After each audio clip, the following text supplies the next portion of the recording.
Iran is experiencing one of the most profound moments of internal unrest since the 1979 Islamic Revolution, as widespread protests sweep across the country and place unprecedented pressure on the foundations of the Islamic Republic. What began as an economic backlash has rapidly transformed into a broader political movement, with demonstrators openly challenging clerical authority, state repression, and decades of unfulfilled promises. The protests, which intensified in late December 2025 and continued into January 2026, have drawn global attention, sparked fierce government crackdowns, and raised serious questions about Iran's future stability and direction. The immediate spark for the unrest was economic collapse. Iran's national currency, the rial, plunged to historic lows against the US dollar, wiping out purchasing power and devastating household finances almost overnight. Inflation, already crushing for years, surged further, driving up the cost of food, fuel, housing, and medicine. For many Iranians, especially in urban centers, daily survival became a struggle.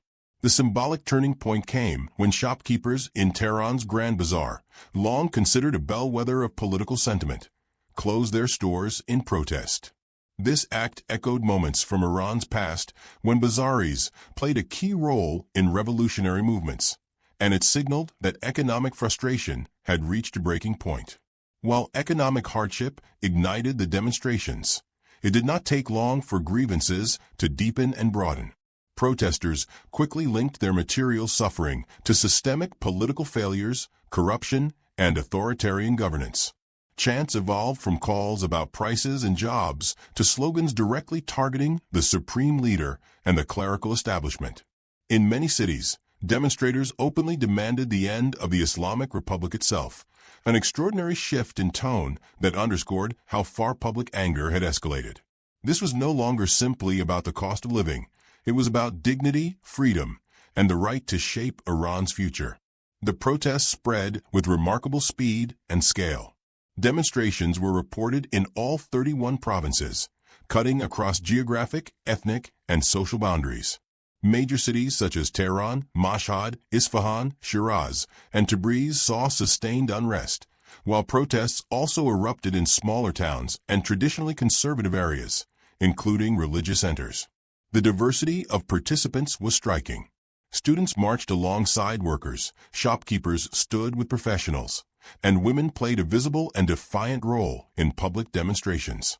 This breadth made the movement harder to dismiss as isolated or foreign-driven, despite official claims to the contrary. Women and young people emerged as central figures in the protests. Many women openly rejected state-imposed norms, tearing down or burning images of political leaders and confronting security forces directly. Their presence recalled the woman, life, freedom movement of 2022 to 23, but with an even sharper political edge. Young Iranians, many of whom have grown up knowing only economic instability, social restrictions, and international isolation, expressed a profound sense of hopelessness about their prospects under the current system. For this generation, reform no longer seemed sufficient. Systemic change became the rallying cry. The Iranian government responded swiftly and forcefully. Security forces, including riot police and units linked to the Islamic Revolutionary Guard Corps, were deployed in large numbers. Protesters were met with tear gas, batons, water cannons, and in some cases live ammunition. Reports from human rights organizations and independent observers indicated that hundreds of people were killed and thousands arrested, though exact figures remain difficult to confirm due to strict controls on information. Hospitals were reportedly pressured to withhold casualty data, and families were warned against speaking publicly about deaths. One of the state's most powerful tools was the near-total shutdown of internet and telecommunication services. By severing access to social media and messaging platforms, authorities aimed to disrupt coordination among protesters and prevent images of the crackdown from reaching the outside world. While these blackouts severely limited real-time reporting, they also reinforced public anger, as many Iranians saw the shutdowns as proof that the government feared its own people. Even with restricted connectivity, footage and testimonies continued to leak out, fueling international concern. Official rhetoric hardened as protests persisted. Iranian leaders framed the demonstrations as riots orchestrated by foreign enemies, accusing the United States, Israel, and Western intelligence agencies of attempting to destabilize the country. Protesters were branded as saboteurs, and in some cases, enemies of God, a charge that carries the possibility of the death penalty under Iranian law.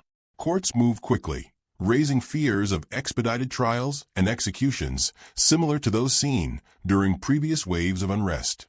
The declaration of official mourning periods for members of the security forces further signaled that the state was preparing for a prolonged confrontation rather than compromise.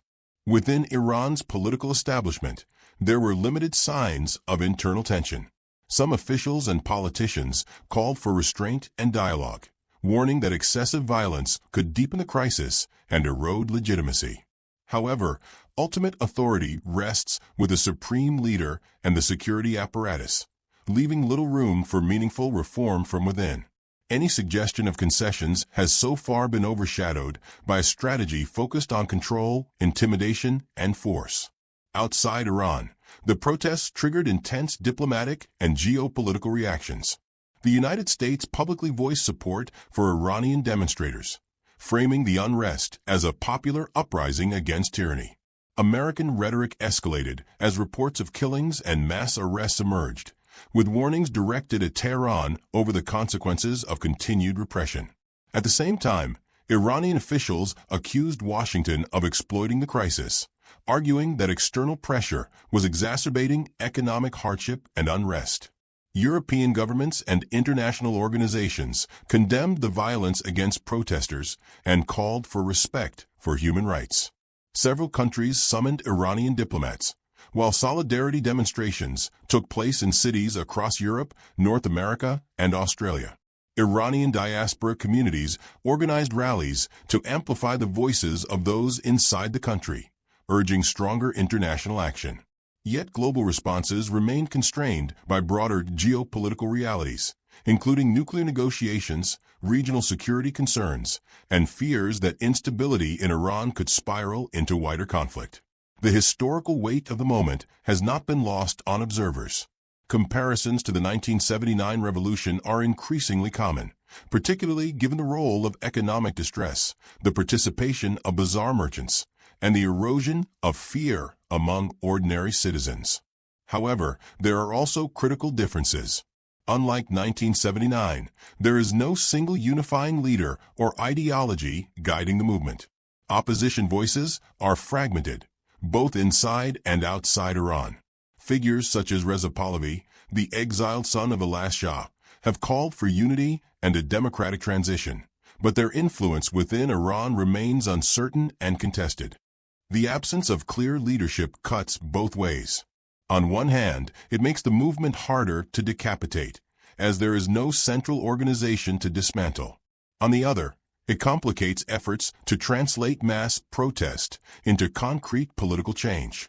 The state, by contrast, retains a highly organized security structure, significant financial resources, and decades of experience suppressing dissent. This imbalance raises serious questions about how sustainable the protests can be in the face of relentless repression. Despite these challenges, the protests have already altered Iran's political landscape. They have exposed the depth of public dissatisfaction and shattered the image of passive acceptance that authorities often project. Even if the demonstrations are eventually suppressed, the underlying causes, economic mismanagement, corruption, lack of political freedom, and generational despair, remain unresolved. Each wave of unrest leaves behind a more politicized and disillusioned population, increasing the likelihood of future crises. The regional and global implications are significant.